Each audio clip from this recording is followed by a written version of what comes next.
The story begins with the voice of the Queen of Krakens, informing us that while humans have always tried to explore the mysteries of the underwater world, there are certain misconceptions that they have.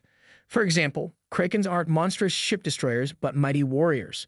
However, the scene then switched after the narration as we see Ruby talking to her best friend on the phone. After a long discussion with Margot, Ruby's best friend, Ruby then narrates a story to us, the viewers, as we see her trying to convince her mom to go on her junior high prom. As she tells us that her captain to sail the ship would be a gentle and handsome-looking sailor. Immediately, her both parents decline her offer. However, we are then introduced to Ruby Gillman family, as they all live on the surface world, including Ruby's little brother Sam and their pet squid Nessie. Agatha, Ruby's mom, is a real estate agent, while Arthur, her dad, runs an ASMR channel for people who like making ships in a bottle. Ruby's best friends are Margot, Bliss, and Trivan. Ruby fails to convince Agatha to let her go to prom, but still decides to take a chance to ask out her crush, Connor, who she is tutoring in math. Ruby's friends give her a confetti cannon to use as a promposal for Connor, but before she can use it, he says people should simply ask one another.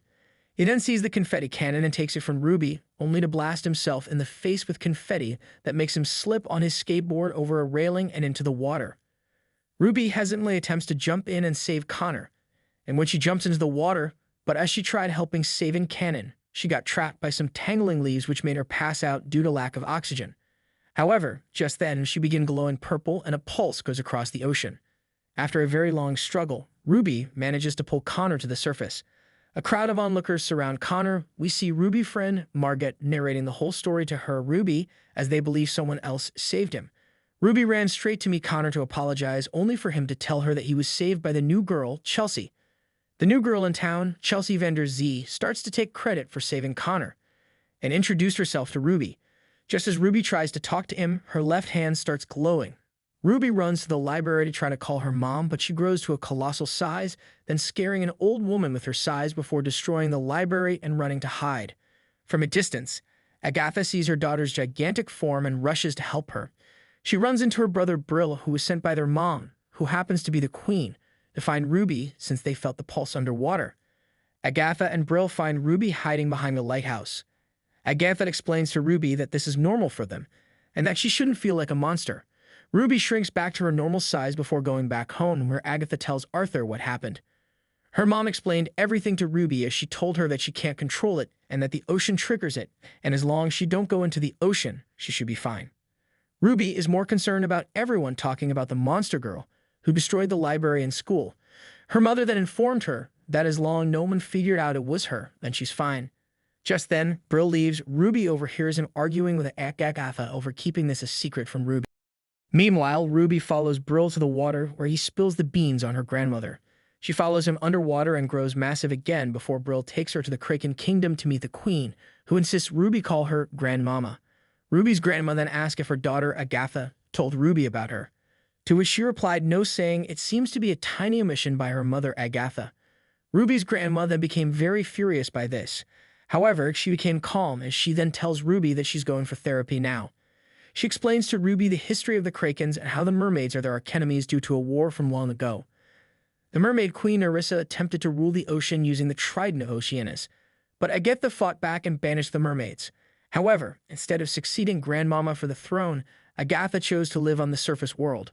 When Grandmama presents Ruby to the rest of the Krakens as her successor, she panics and flees.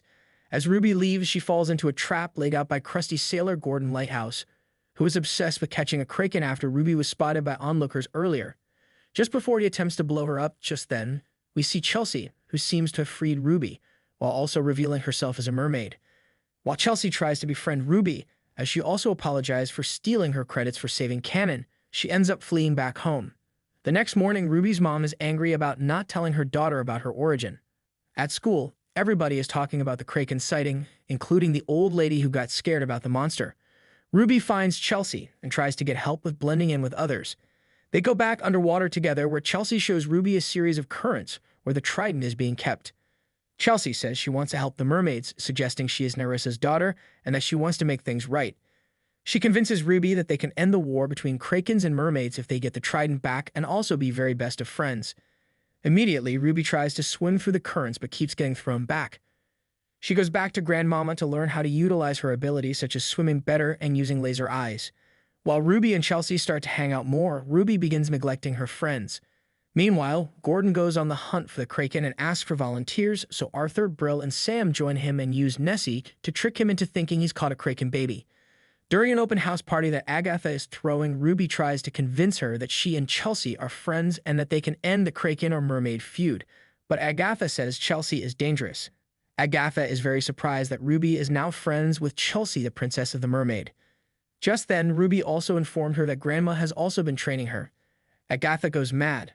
However, she explained everything to Ruby on why she didn't tell Ruby about her origin and also about not telling her the whole truth. Ruby seems to be very furious and grows huge again, destroying the house before going back to the ocean.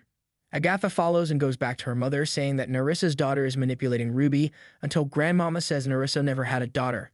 Immediately, they realize Ruby is in trouble. Ruby manages to swim through the currents and retrieve the trident. When she presents it to Chelsea, the mermaid reveals her true colors by saying she was always Nerissa and can now take her revenge on the Krakens. She grows to gigantic and begins to terrorize the waters as the prom boat is passing up above. She also leaves Ruby buried under rocks until Brill comes by to free her. Grandmama and Agatha rise to confront Nerissa while everyone on the prom boat witnesses the fight. As Nerissa causes a giant wave, Ruby rises up to save her friends, revealing herself to them at last, but Margaret, Bliss, and Triven think she looks cool. Ruby briefly fights Nerissa before joining her mom and grandma to team up and destroy the trident. Together, they fire their laser eyes at once to blow up the trident, depowering Nerissa and letting her get captured by Gordon.